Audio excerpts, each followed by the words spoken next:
If you're here, I know one thing for sure. You absolutely adore your dog.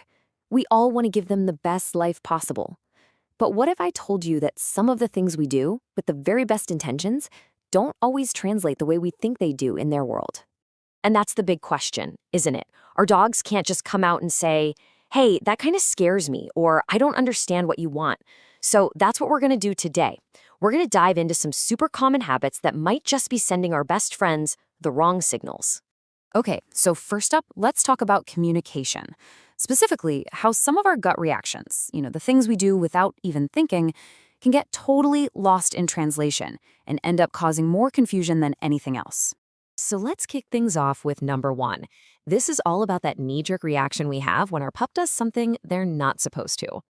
Okay, so your dog's chewing on the furniture. It's so easy to just shout, no, right? But here's the thing. All that yelling really does is make them scared or anxious. It doesn't teach them what they should be doing. The better way? Catch them being good. When they're chewing their own toy, praise them like crazy. That positive reinforcement builds trust and makes them want to make the right choice. All right, on to number two. This one's about a really common tool that, when it's used the wrong way, can turn a safe space into a scary one. Listen, your dog's crate should be their sanctuary, period. It's their safe den. So when we send them there as a punishment, well, we're basically telling them their safe space is a bad place. Instead, we need to make that crate the best spot in the house. Think comfy blankets, special toys, a surprise treat. You want them to love their crate, to see it as their own little getaway, not as a timeout corner. And that brings us to number three, which is, honestly, it's the foundation for a happy, calm dog. Being consistent. Dogs thrive on knowing what to expect. Think about it from their perspective. If they're allowed on the sofa on Monday but get yelled at for it on Tuesday, that's just confusing. And confusing for a dog often means stressful. Having clear, consistent rules helps them understand their role in the family. They know what's expected, and that sense of structure actually makes them feel way more secure and relaxed. Okay, for number four, let's picture this. We're out on a walk, and we see this all the time. You know that constant tug of war on the leash? Yeah, we've all been there. But constantly yanking back doesn't just make your arms sore. It puts a lot of stress on your dog and can even hurt their neck. A much better way is to teach loose leash walking. One great trick? The second they start to pull, you just stop. Become a tree. They'll quickly figure out that the only way the fun walk continues is if the leash is nice and loose. It completely changes the game for both of you. You know, if learning more ways to build that perfect bond with your dog is why you're here, this is a great moment to make sure you're subscribed to the Love Dogs channel. We're always putting out more explainers just like this one to help you and your best friend understand each other even better. Okay, so we've talked about behavior. Now let's shift gears and look at some everyday health hazards. Those little things in our daily routine that could actually be risky for our dogs. All right, kicking off this section at number 5 is something that is so hard to resist.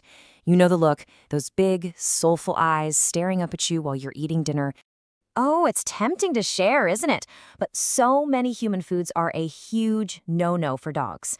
Things like chocolate, onions, grapes, even some artificial sweeteners like xylitol, they can be really, really dangerous. So sticking to their own dog-approved food and treats isn't you being strict. It's you being a loving owner who's protecting them. Okay, number 6 is a big one for their health, and it's something that's super easy to forget about until suddenly it's a really big deal. We kind of joke about doggy breath, but it can actually be a sign of a real problem. Poor dental health isn't just about bad breath. It can lead to painful gum disease, lost teeth, and even serious infections that affect their heart and other organs. So getting into a routine with regular brushing and giving them good dental chews is one of the best things you can do for their overall health. Let's dive into number 7. This one tackles a really common misconception about what really counts as exercise for our dogs. Having a backyard is fantastic, no doubt. But letting them out in the yard isn't the same as taking them for a walk. A walk isn't just about potty breaks and stretching their legs. It's about mental stimulation. All the new smells, the sights, the sounds, that's like reading the newspaper for your dog. It's so important for their mental health and helps keep them from getting bored and, chewing up your shoes. Okay, for number 8, I really need you to listen closely. This is more than just a helpful hint. This can be a life or death situation. Please, I'm begging you, never, ever leave your dog in a car unattended, not even for just a minute. It's shocking how fast a car heats up. Even on a pleasant 75-degree day, the inside of a car can soar past 100 degrees in just 10 minutes. Dogs can't cool themselves down like we can, and they can get deadly heat stroke so quickly. It is just never, ever worth the risk. All right, for our last section, let's move into their social and emotional world. We're going to talk about some of the ways we humans tend to misunderstand their signals. Okay, number 9. This is all about those social moments. Introducing your dog to a new person or another dog, and how our best intentions can sometimes go wrong. You know how we sometimes say, "Go on, say hi," and kind of push our dog towards someone new? Well, what we're actually doing is ignoring how they feel. Forcing an interaction when they're not ready can make them fearful, and a scared dog might become a defensive dog. The absolute best thing to do is give them a choice. Let them approach new friends on their own terms. It builds their confidence and ensures the experience is a good one. And this brings us to number 10. And oh man, this is a big one. It's about decoding their most well-known signal. We're all taught that a wagging tail means a happy dog, right? Well, not always. A tail wag just means the dog is emotionally stimulated. It could be happy, sure, but it could also be nervous, anxious, or even on high alert. You have to look at their whole body. Is the wag big and swoopy with a relaxed body? That's probably happy. Is it a high, stiff, fast wag with a tense body and pinned ears? That's a totally different story. Context is absolutely key. All right, number 11, let's talk about affection, because the way we humans naturally show love isn't always how dogs like to receive it. For us, a big hug is the ultimate sign of affection. But for a dog, being wrapped up and squeezed can feel really confining, even threatening. A lot of dogs just kind of put up with it because they love us. A much better way to say "I love you" in dog language?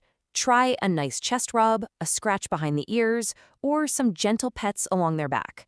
They'll appreciate that so much more. And that brings us to our final point, number 12. And this is a must-know for anyone whose dog spends some time by themselves during the day. You know the saying, "A tired dog is a good dog"? Well, a mentally stimulated dog is a happy dog. If you leave them alone all day with nothing to do, they're going to get bored. And a bored dog often becomes a destructive dog. That's where things like puzzle toys or treat dispensing balls are absolute lifesavers. They give your dog's brain a workout and can turn that lonely, boring time into a fun and rewarding game. So, as we went through that list, did a few of them sound familiar? Hey, don't feel bad. We've all been there. Being a great dog parent isn't about being perfect. It's about learning. And every little change you make can make a world of difference for your dog.